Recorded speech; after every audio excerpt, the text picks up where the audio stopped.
Hello friends, నమస్తే. Welcome to food court kitchen. Friends, ఈరోజు నేను మీతో షేర్ చేసుకోబోయే రెసిపీ సేమియా ఉప్మా.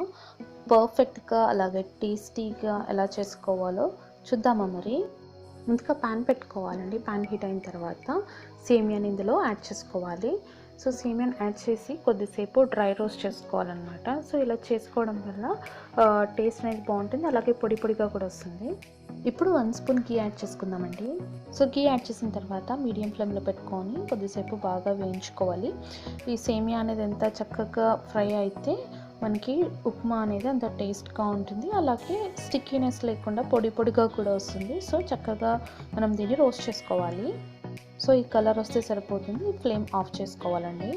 సో ఇప్పుడు మరొక ప్యాన్ పెట్టుకొని ఆయిల్ వేసుకోవాలండి. ఆయిల్ హీట్ అయిన తర్వాత ఇందులోకి శనగపప్పు అలాగే ఉద్దిపప్పు యాడ్ చేసుకోవాలి.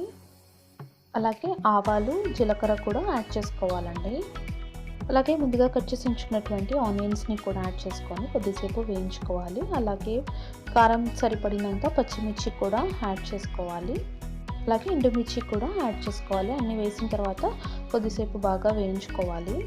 సో ఇది కొంచెం బాగా వేగిపోయిన తర్వాత ఇప్పుడు కరివేపాకు, కొత్తిమీర వేసుకుందామండి.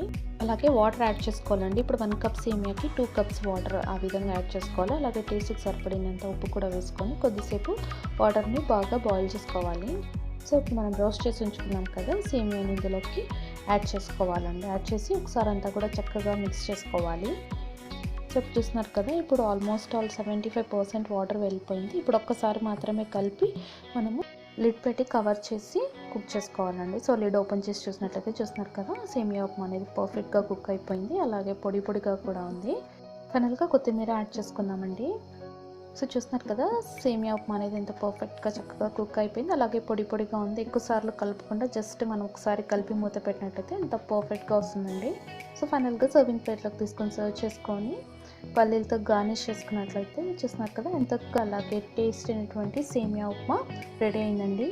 సో కొన్ని టిప్స్ పాటించి చేసినట్లయితే సాఫ్ట్నెస్ అలాగే పొడి పొడిగా రెండు వస్తుందండి. మరి నచ్చిందా మీకు రెసిపీ? నచ్చినట్లయితే మీరు కూడా ఈ టిప్స్ని ఫాలో అవ్వండి. మీకు ఎలా వచ్చిందో కామెంట్ సెక్షన్లో తెలియచేయండి. ఫస్ట్ టైం కానీ ఛానల్ చూసినట్లయితే ప్లీజ్ ఈ ఛానల్ని సబ్స్క్రైబ్ చేయండి. Thanks for watching.